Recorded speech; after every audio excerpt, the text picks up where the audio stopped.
Queridos irmãos, o início da carta aos Hebreus nos traz aquelas palavras tão maravilhosas acerca dos santos anjos. E a qual dos anjos disse alguma vez: senta-te à minha direita, até que eu ponha teus inimigos como estrados de teus pés? Não são todos eles espíritos ministradores, enviados a serviço daqueles que deverão herdar a salvação? A missão dos santos anjos é a de serem ministradores sobre a nossa vida. Ou seja, eles são servos de Deus, que estão ao nosso lado o tempo inteiro para cumprir o propósito que Deus nos estabeleceu, que Ele estabeleceu para nós desde antes da fundação do mundo. Para nós entendermos alguns dos modos como os santos anjos operam em nossa vida, vamos voltar às Escrituras. No capítulo 16 do livro do Gênesis, nós temos uma história muito interessante. Como vocês sabem, Abraão havia recebido de Deus a promessa de ter uma descendência tão numerosa como as estrelas do céu. Porém, a sua mulher, Sara, era estéril. Eles foram para o Egito durante um tempo de carestia, e quando voltaram de lá, Sara trouxe sua escrava, Agar. Com a demora de que a promessa se cumprisse, Sara sugeriu a Abraão que usasse Agar como sua esposa para produzir o filho que ela não conseguia lhe dar. Isso só trouxe problemas para Abraão. Sara começou a ficar com ciúmes de Agar, começou a maltratar Agar, e isso foi tão forte que Agar fugiu da sua presença. Capítulo 16 do livro do Gênesis, a partir do versículo 7, diz: um anjo de Yahvé a encontrou junto a uma fonte no deserto, no caminho de Sur, e disse-lhe: Agar, escrava de Sarai, de onde vens e para onde vais? Ela respondeu: estou fugindo da presença de Sarai, minha senhora. E o anjo de Yahvé lhe disse: volta à tua senhora e humilha-te sob as suas mãos. E o anjo de Yahvé acrescentou: multiplicarei a tua descendência de tal forma que ninguém poderá contar. Então o anjo de Yahvé lhe disse: olha, estás grávida, darás à luz um filho e o chamarás Ismael, porque na tua humilhação Yahvé te escutou. Como um asno selvagem será este homem, sua mão estará contra todos e a mão de todos contra ele. Ele habitará em frente de todos os seus irmãos. Ela deu então a Yahvé, que lhe havia falado este nome: tu és Deus que me vê, porque ela havia dito: acaso não vi aqui aquele que me vê? Por isso aquele poço que fica entre Cádiz e Barad se chama Beel-Laai Roi, isto é, o poço daquele que vive e me vê. Agar deu à luz a Abraão um filho, o filho que Agar lhe dera, Abraão pôs o nome de Ismael. Vejam, nessa história, nós vemos como Agar tenta fugir. Ela tenta escapar do propósito de Deus. E Deus, através do seu anjo, a recoloca no lugar. Quantas vezes nós queremos fugir? Nós queremos fazer a nossa vontade. Nós queremos olhar para a nossa vida e determinar o rumo daquilo que nós decidimos fazer. Nós precisamos escutar muitas vezes a voz do anjo de Deus que diz: volta. Volta para trás. Dá um passo atrás. Dá um marcha ré. É preciso. Talvez você diga: não, mas eu já fui longe demais. Não, não existe longe demais para o Senhor. O anjo de Deus está te recolocando dentro do propósito que Deus estabeleceu para a sua vida. Ah, mas eu já estou tão confuso, já fui para tantos lugares. Não importa, volta para o teu chamado. Existe uma ordem de retorno, muitas vezes, que o Senhor nos dá. E ser sensíveis ao comando de Deus, por meio do seu anjo para nós, é vital. No capítulo 21 do livro de Gênesis, está descrito o nascimento de Isaac. O texto diz: no dia em que Isaac foi desmamado, Abraão fez um grande banquete. Sara, porém, viu o filho que a egípcia Agar dera a Abraão brincar com seu filho Isaac. Ela disse a Abraão: manda embora essa escrava e seu filho. O filho dessa escrava não pode ser herdeiro com meu filho Isaac. Abraão ficou muito aflito com isso, pois se tratava de um filho seu. Mas Deus lhe disse: não te aflijas a propósito do menino e da tua escrava. Atende a tudo o que Sara te pedir, pois é por Isaque que terás uma descendência que levará teu nome. E também do filho da escrava farei uma nação, por ser descendência tua. Abraão levantou-se de manhã, pegou o pão e um odre com água, e os colocou aos ombros de Agar. Depois entregou-lhe o menino e despediu-a. Ela foi embora e andou vagueando pelo deserto de Bersabeia. Quando acabou a água do odre, largou o menino debaixo de um arbusto e foi lá sentar-se adiante, à distância de um tiro de um arco, pois dizia consigo: não quero ver o menino morrer. Assim, ficou sentado e começou a chorar. Deus ouviu a voz do menino, e desde o céu o anjo de Deus chamou Agar, dizendo: que tens, Agar? Não tenhas medo, pois Deus do lugar onde está ouviu a voz do menino. Levanta-te, toma o menino e segura-o pela mão, porque farei dele uma grande nação.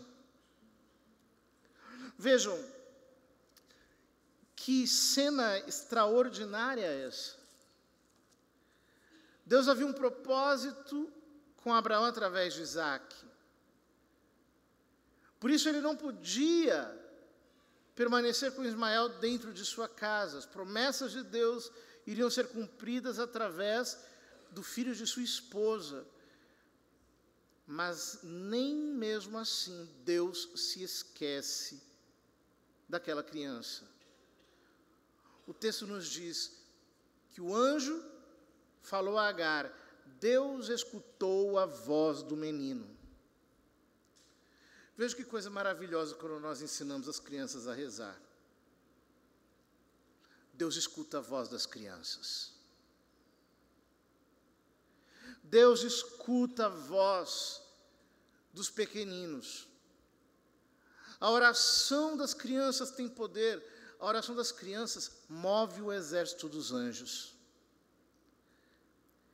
E nós precisamos entender que tudo que Deus espera de nós, se nós quisermos viver uma vida de união com o Santo Anjo, é que nós sejamos tão puros, tão inocentes, como uma criança pequena.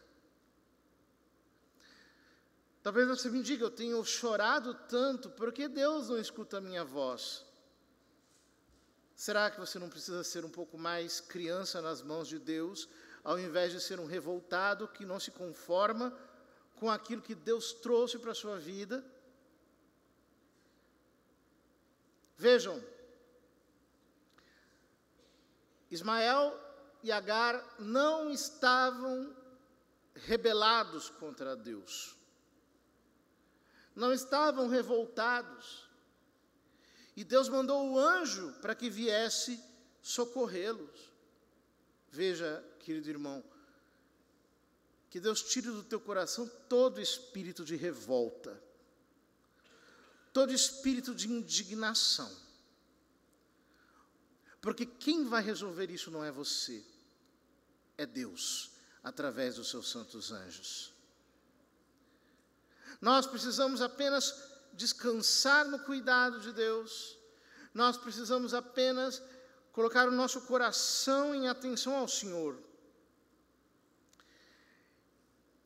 Esses dias eu li a história muito interessante de um homem que precisava arar a terra da sua propriedade e foi trocar as lâminas de um trator que fazia esse tipo de aragem. Quando ele terminou de ajeitar a lâmina, o trator estava num declive, ele estava na frente do trator,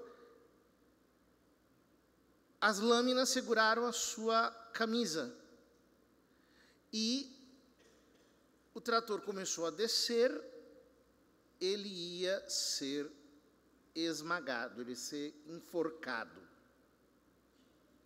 ou ia ser arrastado para baixo do trator e ia ser trucidado. Então ele simplesmente pediu: Senhor, por favor, move este trator.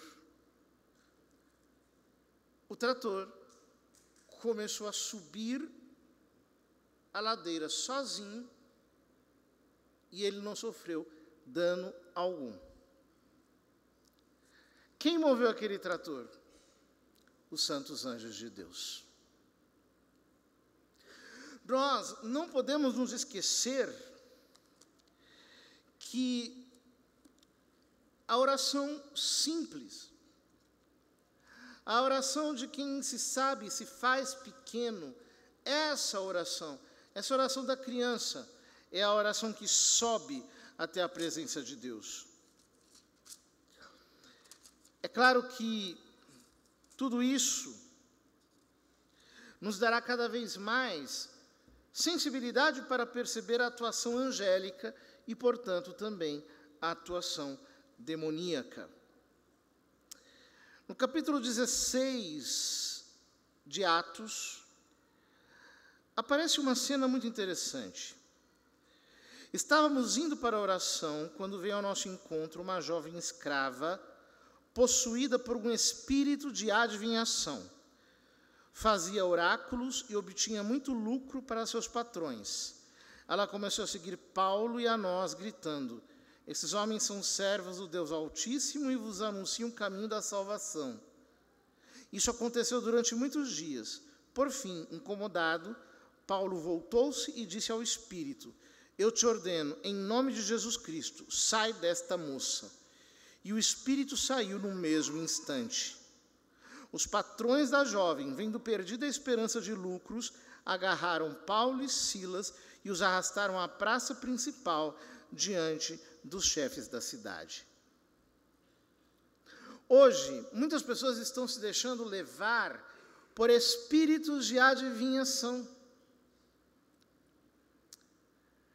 De vez em quando vem alguém falar: eu fui naquela pessoa e ela errou tudo. Eu digo: bom, pelo menos foi na carne. Tem contaminação, mas pelo menos foi na carne. Para mim é muito pior quando ela diz: eu fui naquela pessoa lá e ela acertou tudo, porque eu sei que é o do demônio. Deus condena o espírito de adivinhação. Na catequese que o Papa Francisco deu hoje de manhã, ele falava sobre isso. contra a adivinhação, feitiçaria, astrologia, esse monte de coisas. Satanismo, hoje ele pregou contra o satanismo de manhã. Inclusive falou que muitas pessoas estão enganadas pensando que o diabo não existe. E que esse engano já é obra do próprio Satanás. Eu disse hoje de manhã. Eu fiquei até impressionado. Pois é. Quantos de nós temos aberto a nossa vida para contaminações espirituais, escancarado as nossas portas para demônios, porque queremos atiçar, matar a nossa curiosidade, ao invés de confiarmos em Deus. Mas não só isso.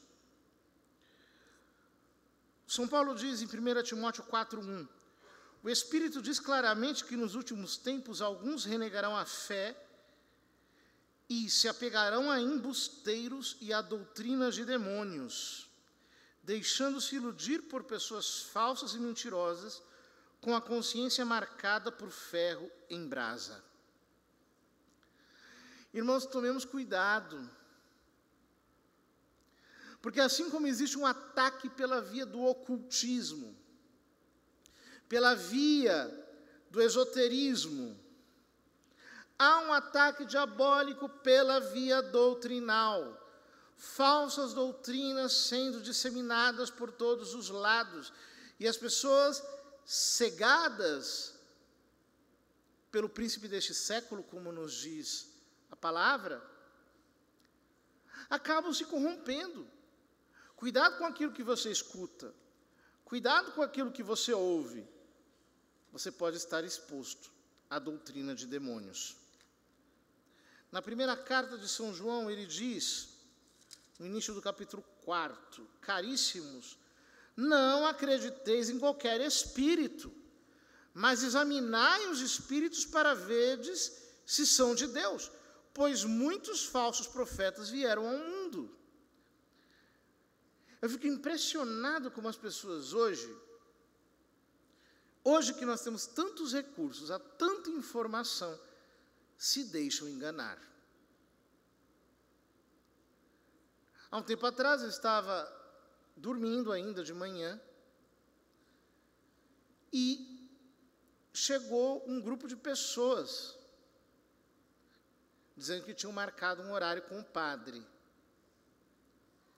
Eu desci para falar com elas. Elas me falaram, o senhor é o padre fulano? Eu falei, não. Eu sou o padre Zé Eduardo. Ah, mas nós marcamos aqui. Como assim? Aí foi lá me mostrar um monte de coisas, uma seita, ele se apresentava como exorcista, como não sei o quê, como não sei o que mais lá, uma coisa esquisitíssima. Falei, isso aqui não é católico, apostólico. Vocês são católicos, apostólicos romanos? Somos. Pois é, isso aqui não é católico, apostólico romano. A mulher me disse, ah, mas a gente já veio de lá, então nós vamos do mesmo jeito. Muito obrigado, tchau. É assim que as pessoas estão.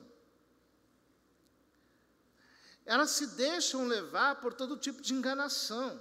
Ah, pelo sim, pelo não, botam lá a mão na sua cabeça. Pelo sim, pelo não, passam em você, sei lá, que óleo, que lavanda, que perfume, sei lá o quê. Esses dias me falaram até de uma baforada de charuto que deram na cara de um. Eu falei, e você nem para dar o pé dali, meu filho, uma baforada de charuto. Pois é. As pessoas se expõem muito facilmente. Muito, muito, muito facilmente. As armas que nós temos estão na palavra. São as 10 armas que nos apresenta o Novo Testamento. Em primeiro lugar, revista-se da armadura de Deus. Efésios 6:11.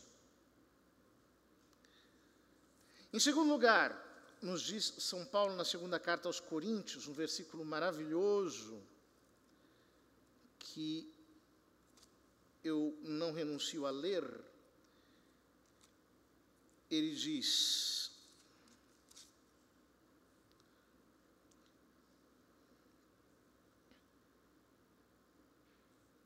está aqui.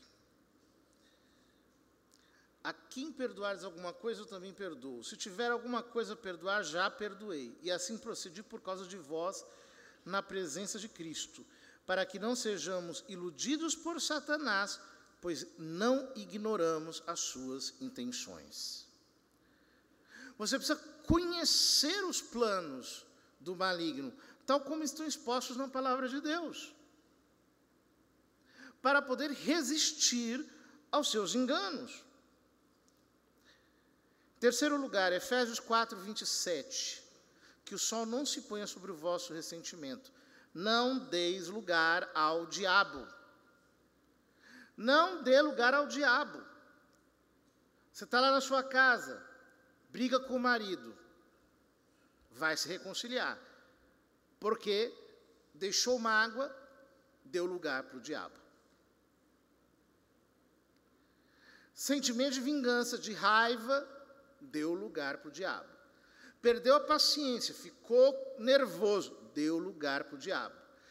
Ele entra pelas frestas. Entrou a ira, entrou a inveja, entrou o desespero. Ele não perde a oportunidade. Em quarto lugar, diz São Tiago 4,7, resisti ao diabo e ele fugirá de vós. Eu preciso resistir. Chega aquela tentação, aquela voz sedutora, resista. 1 de Pedro 5,8, em quinto lugar, sede sóbrios e vigilantes, pois o diabo anda como um leão a rugir em vosso derredor, procurando a quem devorar. Eu preciso ser sóbrio e vigilante. O cristão tem que ser sóbrio e vigilante. Hoje, meus queridos, nós estamos vivendo um tempo muito esquisito, desde a perspectiva da sobriedade. Por exemplo, o acesso a bebidas de alto teor alcoólico se tornou mais fácil do que nunca. Antigamente eu não via o que eu estou vendo hoje. Lugarzinhos assim, do nada, você tem lá uísques de alto teor alcoólico, bebidas destiladas de alto teor alcoólico. E muitas pessoas vão bebendo, como se não houvesse amanhã. Perdendo a sobriedade. Esses dias me chegou uma consulta de um irmão sacerdote de outro lugar, que me disse assim, olha, veio uma mulher falar comigo aqui, eu fiquei um pouco, não sabia o que dizer, ela católica, vai à missa aos domingos, etc. Mas todo domingo à tarde ela gosta de fumar um baseado com o marido. Para dar uma relaxada. Eu falei, gente do céu, agora estou chamando isso de relaxamento. O que é isso? Eu falei, não. Sede sóbrios. A Escritura diz claramente, sede sóbrios. Se algo me faz perder a sobriedade, a vigilância, se eu fico mais lento, se eu perco o controle sobre todos os meus movimentos anteriores, né? Isso não é de Deus. Tem que tirar para fora de mim. Use o sangue de Cristo. Em sexto lugar, Apocalipse 12, 11. Eles o venceram pelo sangue do Cordeiro. Invoque o sangue derramado de Jesus sobre a sua vida, sobre a sua casa, sobre os seus pertences. 1 de João 2,14 diz: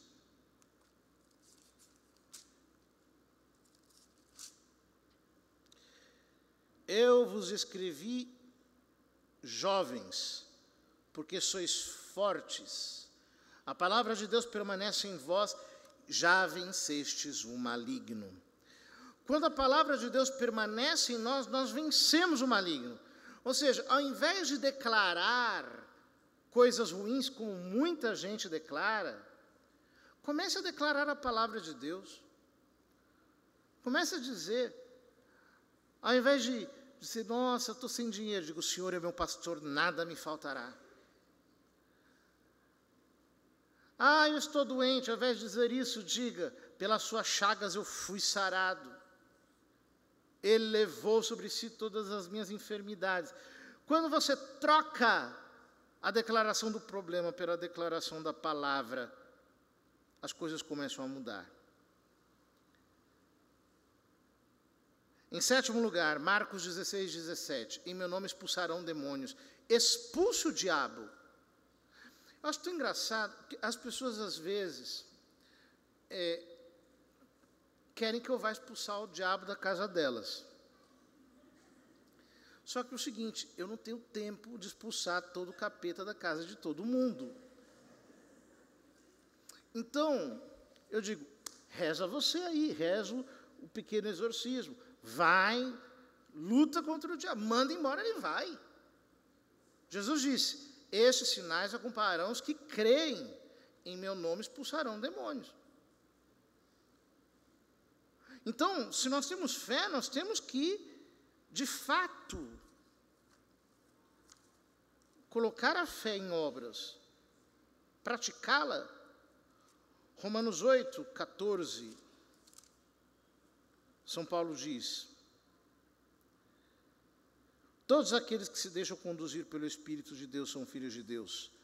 De fato, vós não recebestes espírito de escravos para cairdes no medo, mas recebestes o espírito de adoção filial, no qual clamamos, Abá, Pai. Vença pelo Espírito Santo. Em nono lugar, vença pelo Espírito Santo. Ou seja, fique cheio do Espírito de Deus, chame o Espírito de Deus para te encher, clame a presença dele na sua casa, em todas as suas obras. Em décimo lugar, vença pela fé. 1 de João 5,4, São João diz, esta é a vitória que vence o mundo, a nossa fé. Não é a incredulidade que vence, não. Não é a dúvida que vence. Não é a cautela humana que vence, é a fé. Você precisa crer. Sem fé, você é o homem mais fraco do mundo. Agora, com fé, ninguém te segura. Porque a fé é a nossa maior arma. Aquela que mais nós devemos empunhar. Ora, eu queria finalizar a homilia de hoje falando de um dos ataques mais recorrentes que o diabo tem usado no nosso tempo contra a igreja, contra os cristãos, que é a depressão. É o desencorajamento, é o espírito de derrota. Satanás quer você prostrado no chão. Ele quer que você desista. Nem que vá para a luta. Ele não quer que você seja derrotado na luta. Ele quer que você desista antes de lutar. Por isso, ele envia ataques de tristeza, ataques de depressão. A Escritura nos conta a história de Gideão. No capítulo 6 do livro dos Juízes, o povo de Deus estava sendo fustigado pelos inimigos, os madianitas. Roubaram todos os gados, eram como gafanhotos que destruíam tudo o que eles tinham. E havia esse jovem, chamado Gideão, que ali estava. Diz-nos Juízes 6:11.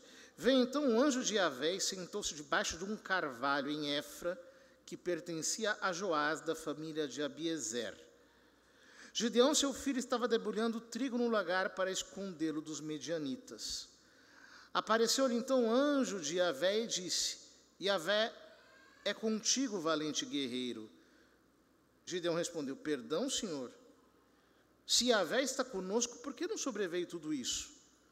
Onde ficaram suas maravilhas que nossos pais nos contaram, dizendo, acaso Yahvé não nos tirou do Egito?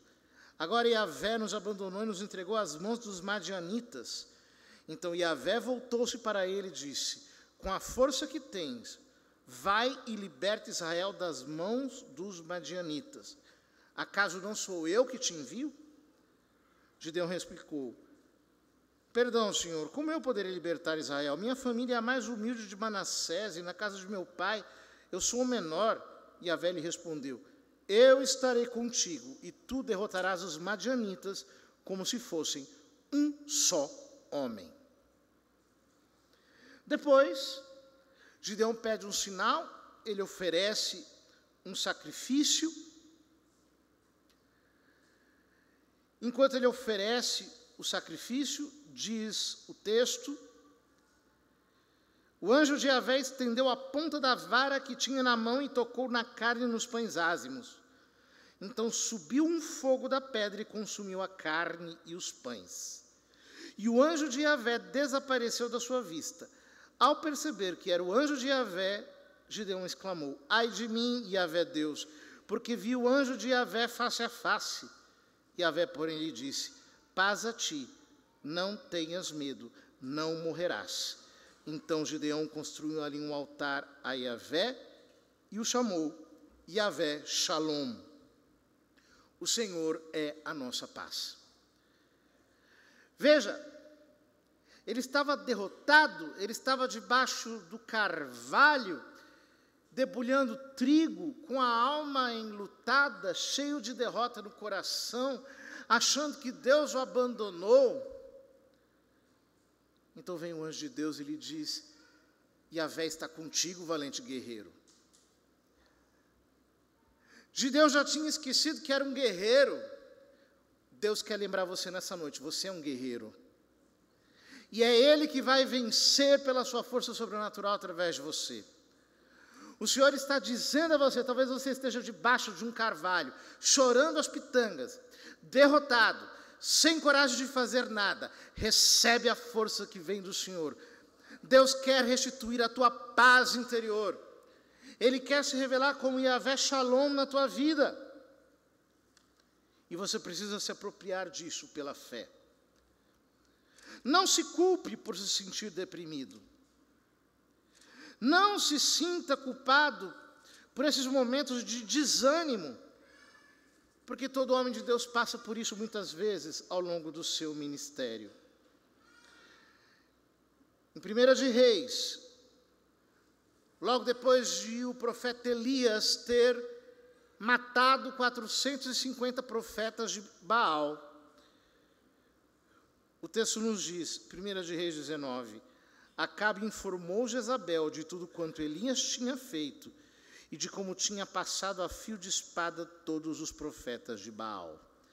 Jezabel mandou então um mensageiro a Elias para lhe dizer, os deuses me cumulem de castigo se amanhã, a esta hora, eu não tratar tua vida como tu trataste cada um desses profetas. Elias ficou com medo e, para salvar sua vida, partiu. Chegou a Bersabé de Judá e ali deixou seu criado. Depois adentrou o deserto, caminho de um dia. Ao chegar, sentou-se debaixo de um arbusto de zimbro e pediu para si a morte, dizendo, agora basta, Yahvé, tira minha vida, pois não sou melhor do que meus pais. Este era o estado de espírito de Elias. Ele estava derrotado, ele estava deprimido, ele estava amedrontado, ele estava ansioso, ele estava terrificado. Mas ele levantou as suas mãos para o céu e disse, Deus, basta, cheguei ao fim, me dá a morte. O texto diz, deitou-se no chão e adormeceu à sombra daquele zimbro.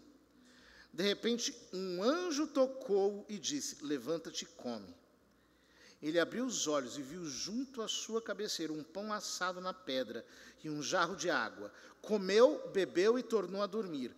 Então o anjo de Yahvé veio pela segunda vez, tocou e disse: levanta-te e come, ainda tens um caminho longo a percorrer. Elias levantou-se, comeu e bebeu, e com a força desse alimento andou 40 dias e 40 noites até o monte de Deus, o Horebe. Talvez você esteja prostrado, talvez você esteja entregue à depressão, sem vontade de fazer nada. O anjo de Deus está ao teu lado dizendo: levanta-te e come. Vem. Há um alimento fortalecedor para você. E este alimento é aquele que diz: eu sou o pão da vida. Quem come a minha carne, bebe meu sangue, terá a vida eterna. E eu o ressuscitarei. Eu o levantarei no último dia. Não se entregue ao desespero, ao desânimo. O anjo de Deus está te exortando: levanta-te e come. Vem tomar o teu alimento. Vem receber a palavra que traz força para a sua vida. Vem receber os sacramentos que restauram em você aquilo que o pecado destruiu. Há provisão de força para todos aqui. E para todos aqueles que estão escutando essa palavra.